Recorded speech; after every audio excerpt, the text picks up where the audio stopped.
This video will contain spoilers for the JJK manga. I cannot believe I am saying this because this video's title is literally me asking how strong is a manga JJK character. But hey, just for those who want to just to complain in the comments, you now can't complain. Even though you guys are still gonna complain. But anyways, after the death of Hiromi Higuruma and the surprising performance he put up against the King of Curses Sukuna, I figured there's not a more perfect time to talk about his power and capabilities than now. And of course, a bunch of other YouTubers are going to do this because JJK spoilers came out. Everybody's rushing to get that click. But hey, you know me, I'm Tyler and I spread the gospel and I do it truthfully. So with all of that in mind, I hope you guys enjoy and let's discuss how powerful Higuruma was.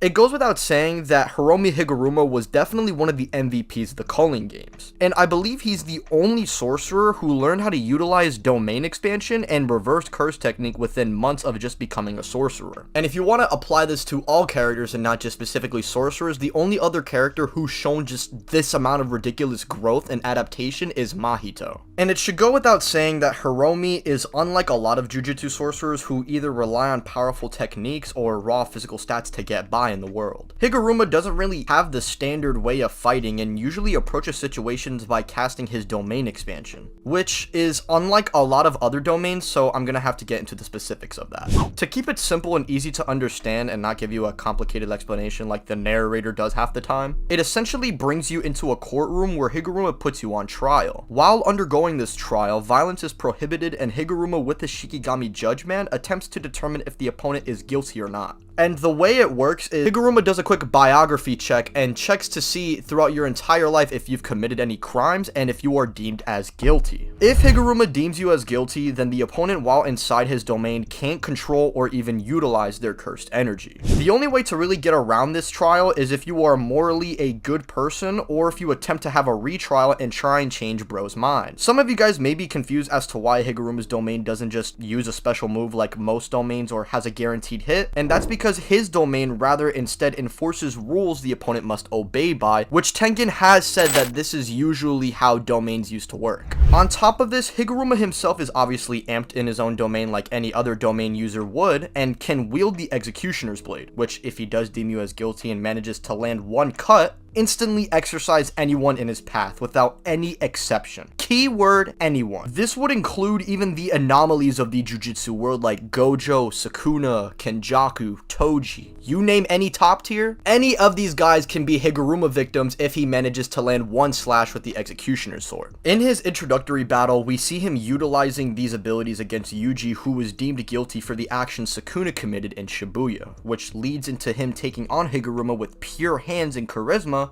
demanding a retrial and managing to get his points in the end. However, we do see that Yuji in his domain was struggling a lot due to being nerfed, and Higuruma himself before this not only was stated to have capabilities of that of a grade 1 sorcerer, but he even killed 20 sorcerers before fighting Yuji Itadori himself. Which, if you're not aware of the JJK power system, that basically means you're a goat following the behemoths known as special grades. This makes sense as Higuruma can press Itadori, the same guy who at the start of Shibuya was looked at as relative to that of Nanami, the sorcerer who most people believe represents what a grade 1 sorcerer should be. Unfortunately, I don't think Higuruma himself though could beat Nanami due to his moral compass and probably him just hard countering Higuruma's domain. But that just means Nanami is a better opponent for Higuruma than Yuji, not necessarily that, oh, Higuruma can't beat Nanami so therefore he's not grade 1 level. And remember, Yuji at the start of Shibuya is compared to that of Nanami. Yuji would go on to evolve throughout all of Shibuya to the point to where even while not even fully recovered, Choso can see his increase in strength and now looks at him as a demigod. And this Yuji had a really hard time fighting Higuruma, so again,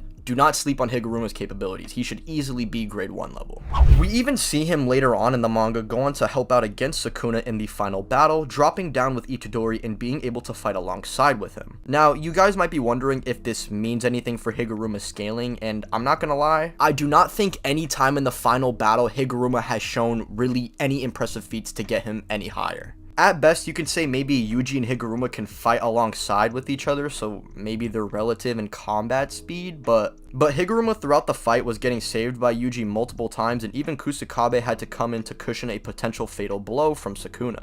The mainly impressive thing he showcases in this fight is his insane potential and just how fast he can adapt in such a short amount of time. Not really any impressive feats that can put him higher than another character. So I can't really say, oh, Higuruma due to the Sukuna fight can now beat Nanami, because he does not show any improvement in this fight. Rather, what's mainly recognized by Higuruma is his raw talent as a jujutsu sorcerer, and this is not only recognized by Sukuna but also Kenjaku, and it's even stated that his raw talent should be just as good as Satoru Gojo's. And in my opinion, I believe it should be even better than Gojo's, as we saw Gojo learn reverse curse technique within a day, while Higuruma managed to regenerate one of his limbs within 2 panels. And I'm not even exaggerating when saying that. He also does as well have domain amplification, which neutralizes the sure hit attacks within domains, so that means he can actually counter other domain expansions like Mahito's, Megami's, etc. If this man somehow managed to live to see another day, imagine just how strong he could have become. Let's be on some Broken Ronin timing, shoutouts to Broken Ronin, and talk about Higuruma's max potential and what he could have been.